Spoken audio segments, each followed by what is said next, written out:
Welcome students, my self मान सिंह राजपूत निर्मल PG college द्वारा चलाई जा रही ऑनलाइन कक्षाओं बच्चों में आपका एक बार फिर से स्वागत करता हूं। बच्चों, हम आपके बीएससी पार्ट थर्ड ईयर में आपका paper number first solid state physics से कंटिन्यू किए हुए थे।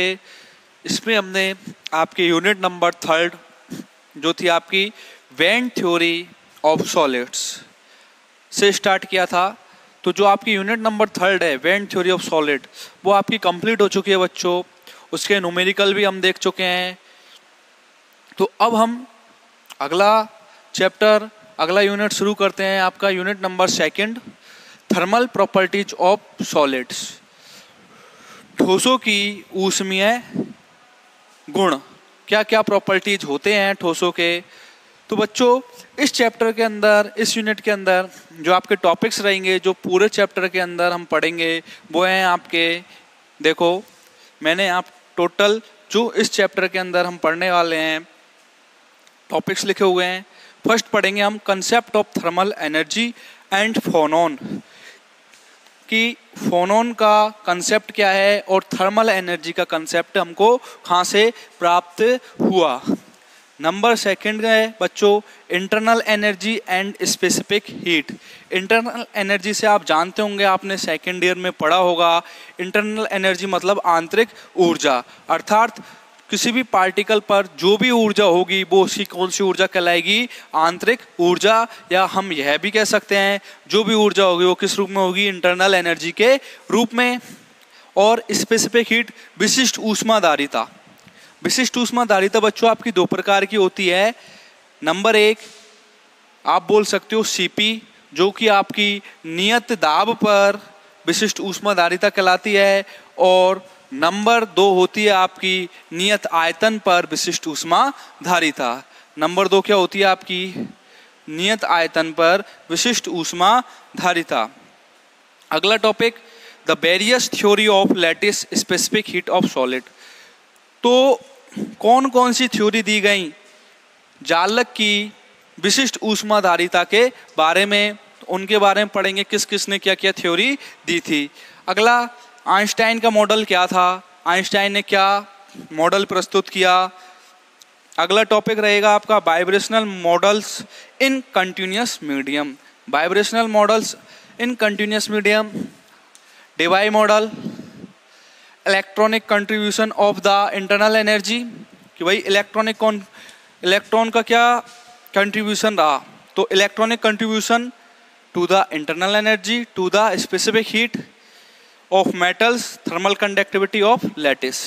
तो यूनिट नंबर सेकंड जो है आपकी थर्मल प्रॉपर्टीज ऑफ सॉलिड, उसके अंतर्गत हम इन सारे टॉपिक्स के बारे में अध्ययन करेंगे। तो आज हम इसका जनरल इंट्रोडक्शन देखते हैं यूनिट का, कि भाई फोनॉन, एक नया वर्ड सुनने को मिला है आपको, फोनॉन। फोनॉन होता क्या है और फोनॉन का कंसेप्ट आपको आया कहाँ से। तो फोनॉन के बारे में बच्चों आपने अभी तक मेरे हिसाब से तो पढ़ा नहीं होगा कि फोनॉन होता क्या है। हाँ, फोटोन के बारे में जरूर पढ़ा होगा कि फोटोन क्या होता है। फोटोन क्या होता है आपका, आप क्वांटम मैकेनिक्स में पढ़ते होंगे। फोटोन एक एनर्जी पैकेट होता है और जिसकी एनर्जी किसके द्वारा दी जाती है, E बराबर एच म्यू के द्वारा। फोटोन का कंसेप्ट कहाँ से आया बच्चों आपका, देखो पहले मैं बात फोटोन की कर लूँ थोड़ी। फोटोन, देखो जब आप डी ब्रॉगली वेवलेंथ की बात करते हो या फिर आप प्रकाश विद्युत प्रभाव पढ़ते हो, प्रकाश विद्युत प्रभाव, उसमें क्या होता है कि जो रेडिएशन इमिट होती है मेटल सरफेस पे, तो मेटल सरफेस पर रेडिएशन इमिट होने पर क्या निकलते हैं, एनर्जी के क्वांटा। क्या निकलते हैं, एनर्जी क्वांटा। और इन एनर्जी क्वांटाज को हमने क्या बोला था बच्चों, फोटोन। जो भी एनर्जी के पैकेट थे उनको क्या बोला था, फोटोन। और इन फोटोन्स की जो एनर्जी होती है वो दी जाती है बच्चों आपकी एनर्जी E बराबर NH न्यू के द्वारा।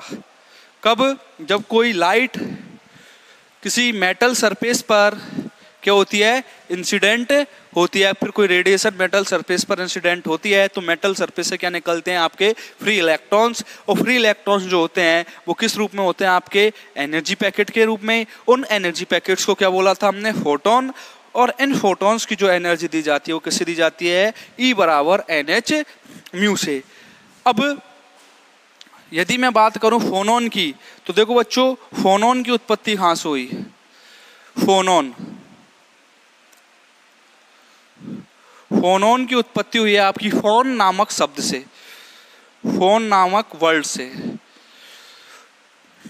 किससे हुई है, फोन नामक वर्ड से।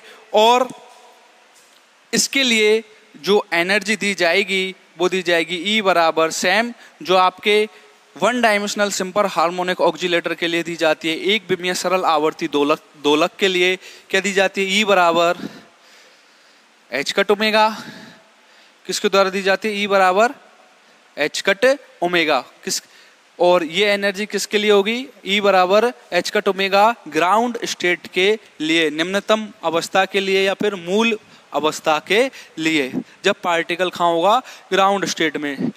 अगली बात, यदि मैं फोनॉन की बात करूं तो फोटोन की उत्पत्ति, फोटोन कब प्राप्त हुआ, जब EM वेव्स कहाँ पर, किसी मेटल सरफेस पर क्या हुई, इंसिडेंट हुई। तो मेटल सरफेस से क्या निकले थे आपके छोटे इलेक्ट्रॉन्स, फ्री इलेक्ट्रॉन्स। उन फ्री इलेक्ट्रॉन्स को क्या बोला था हमने, एनर्जी क्वांटा। और उन एनर्जी क्वांटा को किस रूप में प्रदर्शित किया था, फोटॉन्स के रूप में।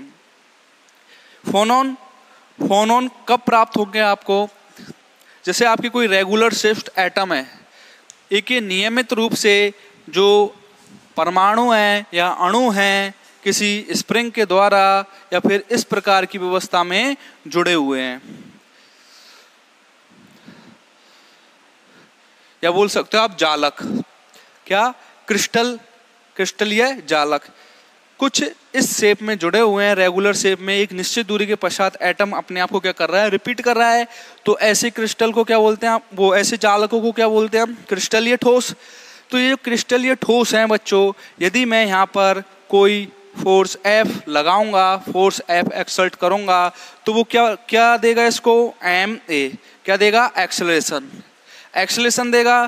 तो एक्सेलरेशन देगा तो यहाँ पर क्या उत्पन्न होंगे, वाइब्रेशन, मोड्स ऑफ वाइब्रेशन क्या उत्पन्न होंगे, वाइब्रेशन। इस जालक में वाइब्रेशन उत्पन्न होंगे। यदि वाइब्रेशंस जो कंपन उत्पन्न हो रहे हैं, उन कंपनों की जो फ्रीक्वेंसी है एक ही प्रकार की है, क्या, कंपन जो उत्पन्न हो रहे हैं उनकी फ्रीक्वेंसी एक ही प्रकार की है, तो ऐसी कंपन की फ्रीक्वेंसी को बोलते हैं हम प्रसामान्य विधा, कंपन की प्रसामान्य विधा। Normal modes of vibration, normal modes of vibrations. और इन कंपनों के द्वारा जो एनर्जी, इन कंपन फोर्स F देने के पश्चात जो कंपन उत्पन्न होंगे, इन कंपनों के द्वारा जो एनर्जी जनरेट होगी, उस एनर्जी को हमने नाम दिया फोनॉन। क्या नाम दिया, फोनॉन। ये बिल्कुल फोटोन की तरह होते हैं। फोनॉन क्या होते हैं, बिल्कुल फोटोन की तरह होते हैं, पर उत्पन्न किससे होते हैं, किसी भी क्रिस्टल जालक में जो कंपन उत्पन्न होते हैं उनके द्वारा जो एनर्जी दी जाती है, वो एनर्जी किसके द्वारा दी जाती है, फोनॉन के द्वारा। सेम जैसे EM वेव के अंदर हम देखते हैं फोटोन क्या होते हैं, क्वांटाइज्ड होते हैं, और इनकी एनर्जी किससे दी जाती है, E बराबर NH म्यू से। तो यहाँ पे भी आप क्या लिख सकते हो, E बराबर NH म्यू के द्वारा क्या दी जाएगी इनकी एनर्जी। ये होगा आपका कोई इलास्टिक वेव, प्रत्यास्थ तरंग, क्या होगा, प्रत्यास्थ तरंग, जिस पर फोर्स लगाने पर तो वह क्या होगा, एक्सपेंड होगा, और फोर्स हटाने के पश्चात वो वापस से अपनी जो मूल अवस्था थी उस अवस्था में लौट आए। तो ऐसी तरंग को क्या बोलोगे आप? प्रत्यास्थ तरंग। या फिर प्रत्यास्थता का गुण क्या होता है? किसी भी बॉडी पर आप फोर्स लगाते हो और वो फोर्स लगाने के पश्चात वापस अपनी मूल अवस्था में लौट आए, तो ऐसी अवस्था को हम क्या बोलते हैं? प्रत्यास्थता की अवस्था। अर्थात फोनोन क्या बोल सकते हो? देखो आप यदि फोनोन को परिभाषित करो तो फोनोन क्या होता है आपका? क्रिस्टल में संचरित प्रत्यास्थ तरंगों। देखो क्रिस्टल में संचरित प्रत्यास्थ तरंगों क्या होगा? जो क्रिस्टल ले रहे हो आप वो क्या होगा? रेगुलर शेप्ड एटम, मतलब एक निश्चित दूरी के पश्चात जो एटम्स जुड़े हुए हैं वो अपने आप को क्या करेंगे? रिपीट करेंगे। तो क्रिस्टल में जो फोर्स लगाने के पश्चात जो वाइब्रेशन उत्पन्न होंगे वो वाइब्रेशन किस रूप में होंगे? प्रत्यास्थ तरंग के रूप में। तो क्रिस्टल में कौन सी तरंगे संचरित होंगी? प्रत्यास्थ तरंगे। तो क्रिस्टल में संचरित प्रत्यास्थ तरंगों क्रिस्टल में संचरित प्रत्यास्थ तरंगें ऊर्जा के छोटे छोटे पैकेट्स, ऊर्जा के छोटे छोटे पैकेटों में या ऊर्जा के छोटे छोटे पैकेटों से, ऊर्जा के छोटे छोटे पैकेटों से मिलकर बनी हुई होती है, मिलकर बनी हुई होती है। इन ऊर्जा के छोटे छोटे पैकेट्स को बच्चों आप क्या बोलेंगे? क्रिस्टल के अंदर फोनॉन्स। क्या बोलेंगे? इन ऊर्जा के छोटे छोटे पैकेट को फोनॉन कहते हैं। क्या कहते हैं? फोनॉन कहते हैं। तो क्या होगा? जो क्रिस्टल है, क्रिस्टल में आपने क्या लगाया? फोर्स लगाया तो उसमें क्या उत्पन्न हुए? वाइब्रेशन उत्पन्न हुए।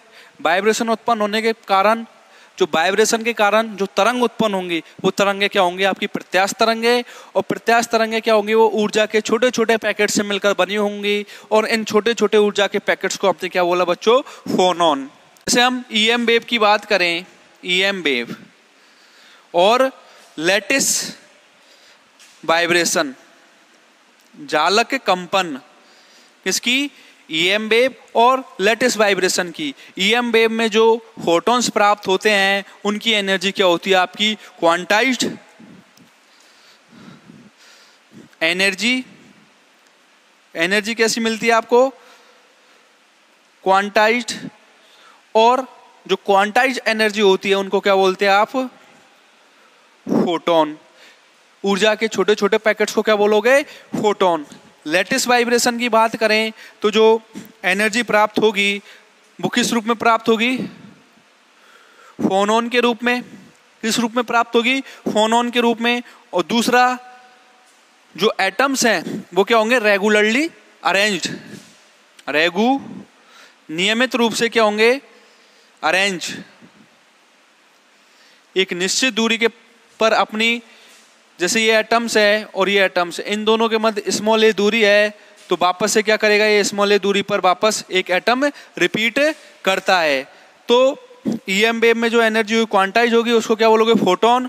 और लैटिस वाइब्रेशन की बात करोगे तो जो रेगुलरली शेप्ड एटम होंगे उनकी जो एनर्जी प्राप्त होगी वो क्या कहलाएगी? आपकी फोनॉन।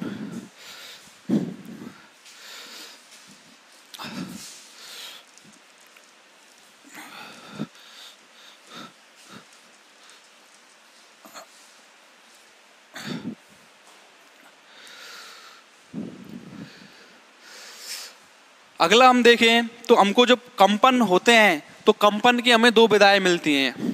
यदि जो फोर्स लगाने के पश्चात जो जालक में जो कंपन प्राप्त हो रहे हैं उनकी आवृत्ति एक ही है तो वह कहलाएगी आपकी कंपन की प्रसामान्य विधा। कब? जब जालक में जब जालक में कंपन की आवृत्ति समान होती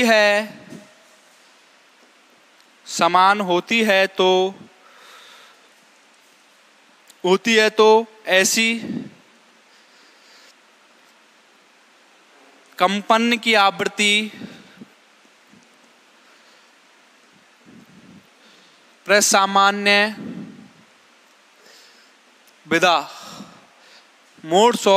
नॉर्मल मोड्स ऑफ वाइब्रेशन क्या कहलाती है? यदि जालक के अंदर जितने भी कंपन हो रहे हैं और उन कंपन की जो आवृत्ति हैं सभी समान हैं तो ऐसी कंपन की आवृत्ति कहलाएगी आपकी नॉर्मल मोड्स ऑफ वाइब्रेशन, प्रसामान्य कंपन की विधा।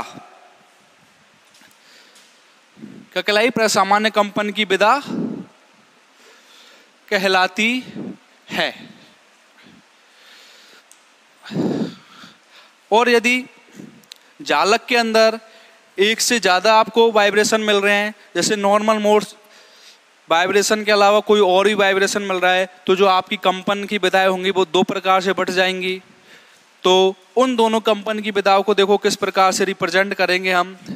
जब जालक में एक या एक से अधिक कंपन की विधाएं प्राप्त होती हैं तो उनको पढ़ेंगे हम प्रकाशिक विधा और ध्वनिक विधा, acoustic branch and optical branch. देखो एक को बोलोगे आप प्रकाशिक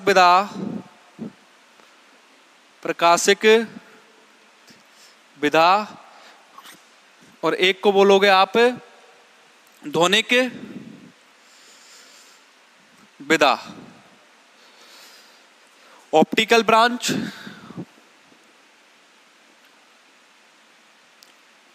और एकॉस्टिक ब्रांच। कब?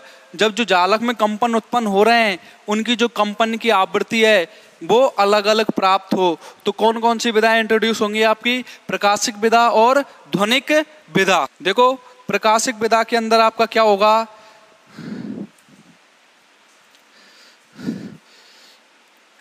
इस प्रकार की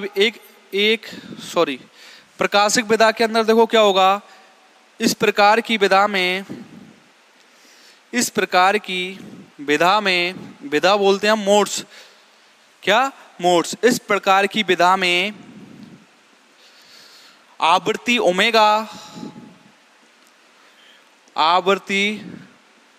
ओमेगा तरंग संचरण नियतांक अर्थात क्या बोल सकते हो? देखो आप जो ऑप्टिकल ब्रांच होगी इस प्रकार की ब्रांच में जो आवृत्ति ओमेगा है वो डायरेक्ट प्रोपोर्शनल होगी किसके? प्रोपेगेशन वेक्टर के किसके? तरंग संचरण नियतांक कैपिटल के। तो इस प्रकार की विधा में जो एनर्जी इंट्रोड्यूस होती है बच्चों उसको बोलते हैं हम फोटॉन्स। क्या बोलते हैं? फोटॉन्स। क्यों? क्योंकि ये के उच्चतम मानों के लिए इंट्रोड्यूस कर रहे हैं। तो आप ऐसे ही बोल सकते हो के उच्चतम मानों के लिए जो ऊर्जा प्राप्त होती है वो किसके रूप में प्राप्त होती है? फोटॉन्स के रूप में। ध्वनिक विधा की बात करें तो जो के न्यूनतम मान अर्थात जो ओमेगा है वो क्या है? के न्यूनतम मानों के क्या होता है? प्रोपोर्शनल होता है। या फिर ध्वनिक विधा जो होती है क्योंकि न्यूनतम मानों के लिए होती है। और इस प्रकार की विधा में जो एनर्जी इंट्रोड्यूस होती है उसको हम बोलते हैं फोनॉन्स। क्या बोलते हैं? फोनॉन्स। अर्थात जालक को जब आप फोर्स देते हो तो जो उसमें कंपन उत्पन्न होते हैं वो क्या होते हैं? न्यूनतम कंपन उत्पन्न होते हैं। क्या उत्पन्न होते हैं? न्यूनतम कंपन उत्पन्न होते हैं। तो ऐसे कंपन कौन सी विधा में आते हैं? आपके ध्वनिक विधा में। और ध्वनिक विधा के अंदर जो एनर्जी इंट्रोड्यूस की जाएगी वो किससे की जाएगी? फोनॉन। अर्थात जालक में जो प्रत्यास्थ तरंगें उत्पन्न हुई हैं उनकी जो एनर्जी छोटे छोटे पैकेट्स के रूप में दी जा रही है वो किसके अंदर दी जा रही है? फोनॉन्स के रूप में इन एकॉस्टिक ब्रांच फॉर के मिनिमम वैल्यूज के लिए। किसके लिए? तरंग संचरण नियतांक के न्यूनतम मानों के लिए। तो देखो प्रकाशिक विधा क्या होती है? इस प्रकार की विधा में आवृत्ति ओमेगा तरंग संचरण नियतांक कैपिटल के समानुपाती या बोल सकते हो के उच्चतम मानों के लिए, के अधिकतम मान के लिए के समानुपाती होती है। यहाँ ध्वनिक विधा की बात करोगे तो ध्वनिक विधा में आवृत्ति ओमेगा के तरंग संचरण नियतांक कैपिटल के न्यूनतम मानों के लिए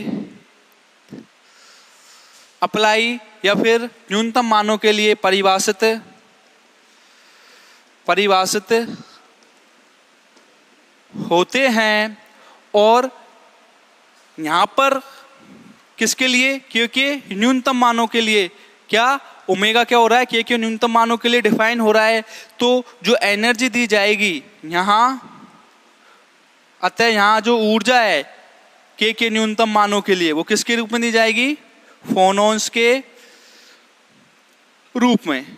और यहाँ पर के अधिकतम मानों के लिए फोटॉन के रूप में। और जो फोनॉन्स की जो फ्रिक्वेंसी होती है बच्चों, वो होती है आपकी 10 की पावर 4 से 10 की पावर 13 हर्ट्ज तक। कहाँ से कहाँ तक? 10 की पावर 4 से 10 की पावर 13 हर्ट्ज तक। तो इस प्रकार यदि जालक में जब आप फोर्स लगाते हो तो जो कंपन की जो विधाएं हैं एक से ज़्यादा प्राप्त होती हैं। तो वो कौन कौन सी विधाओं में टूट सकती हैं? प्रकाशिक विधा और ध्वनिक विधा, अर्थात ऑप्टिकल ब्रांच और एकॉस्टिक ब्रांच, जो किसके लिए परिभाषित होंगे? एक तो के अधिकतम मानों के लिए और एक कैपिटल के न्यूनतम मानों के लिए। कैपिटल के अधिकतम मानों के लिए जो परिभाषित होंगी उनको बोलेंगे हम प्रकाशिक विधा ऑप्टिकल ब्रांच, और के न्यूनतम मानों के लिए परिभाषित होंगी उनको बोलेंगे हम एकॉस्टिक ब्रांच। टाइम बच्चों यहाँ पे एक देखो, जो प्रकाशिक विधा में हम पढ़ रहे थे, थोड़ा इसमें करेक्शन है। जो प्रकाशिक विधा में जो आवृत्ति ओमेगा होती है वो जो तरंग संचरण नियतांक कैपिटल के समानुपाती ना होकर क्या होती है? तरंग संचरण नियतांक कैपिटल के से स्वतंत्र होती है, से लगभग स्वतंत्र होती है। और यहाँ पर ओमेगा जो होता है के समानुपाती होता है। और किसके लिए समानुपाती होता है? के न्यूनतम मानों के लिए। ओमेगा प्रोपोर्शनल के क्या होता है? ओमेगा प्रोपोर्शनल के टेंड्स टू न्यूनतम। इतना करेक्शन करना है। तो प्रकाशिक विधा के बारे में जब पढ़ोगे तो इस प्रकार की विधा में क्या होगा? जो आवृत्ति ओमेगा का मान है वो तरंग संचरण नियतांक कैपिटल के से लगभग क्या होता है? स्वतंत्र होता है। तो जो उसकी आवृत्ति प्राप्त होगी ओमेगा, वो क्या होगी? ज़्यादा भी प्राप्त हो सकती है। दूसरी बात, ध्वनिक विधा की बात करोगे तो इसमें आवृत्ति ओमेगा के न्यूनतम मानों के लिए परिभाषित होती है, अर्थात के न्यूनतम मानों के लिए क्या होती है? डायरेक्ट प्रोपोर्शनल टू के। और यहाँ पर जो एनर्जी दी जाएगी वो किसके रूप में दी जाएगी? फोटॉन्स के रूप में। यहाँ पर जो एनर्जी दी जाएगी किसके रूप में दी जाएगी? फोनॉन के रूप में। तो अर्थात आप ये बोल सकते हो, जब भी जालक को जो लैटिस होगा आपका उसको फोर्स दोगे तो उसमें एक से ज़्यादा जो कंपन की आवृत्ति प्राप्त होंगी। तो एक तो होगी आपकी ध्वनिक शाखा और दूसरी होगी आपकी प्रकाशिक शाखा। तो देखो ऐसे बोल सकते हो आप, प्रकाशिक शाखा के अंदर जो एनर्जी दी जाएगी, प्रकाशिक शाखा क्या होती है? ओमेगा का मान क्या होता है? ओमेगा का मान तरंग संचरण नियतांक कैपिटल के से लगभग स्वतंत्र होता है, लगभग स्वतंत्र होता है। और यहाँ पर जो एनर्जी दी जाएगी वो किस रूप में दी जाएगी? फोटोन के रूप में। नंबर 2, जो ध्वनिक शाखा है आपकी, कौन सी शाखा बच्चों? ध्वनिक शाखा, एकॉस्टिक ब्रांच। यहाँ पर जो ओमेगा का मान होता है वो के प्रोपोर्शनल होता है, तरंग संचरण नियतांक के समानुपाती होता है, और पर के मान कौन से होते हैं, वो समानुपाती होते हैं, वो न्यूनतम। और यहाँ जो एनर्जी दी जाएगी वो किसके द्वारा दी जाएगी, फोनॉन के रूप में। और क्वांटम यांत्रिकी के अनुसार जो एनर्जी दी जाती है 1D ऑक्सीलेटर के लिए E बराबर h कट ओमेगा के द्वारा दी जाती है, या फिर E बराबर n plus half h mu P के द्वारा, P फॉर फोनॉन। तो जो फोनॉन्स की एनर्जी होगी वो भी इसी प्रकार दी जाएगी। ध्वनिक शाखा के अंदर क्वांटम यांत्रिकी के अनुसार ओमेगा के न्यूनतम मानों के लिए के न्यूनतम मानों के लिए परिभाषित है। तो इसके साथ ध्वनिक शाखा संवेग का भी क्या करती है, वहन करती है, मतलब संवेग को भी परिभाषित करती है। ध्वनिक शाखा में जो फोनॉन्स हैं वो क्वांटम यांत्रिकी के अनुसार क्वांटम यांत्रिकी का पालन करते हुए जो एनर्जी दी जाएगी, टोटल एनर्जी, या फिर आप बोल सकते हो माध्य ऊर्जा, ई बार बराबर होती है आपकी एच म्यू ओवर ई की पावर एच म्यू ओवर के टी माइनस 1 के द्वारा। किसके द्वारा दी जाती है इसकी माध्य ऊर्जा, ई बार बराबर एच म्यू ओवर ई की, किसकी एनर्जी दी जाती है, फोनॉन्स की। तो ये था बच्चों आपका थोड़ा जनरल इंट्रोडक्शन, कौन सी शाखा होती है, ये प्रकाशिक शाखा क्या होती है, ध्वनिक शाखा क्या होती है, फोनॉन्स का कंसेप्ट क्या होता है। इससे आगे हम अगले लेक्चर में पढ़ेंगे फोनॉन की अवधारणा। आज के लिए बच्चों इतना ही, धन्यवाद।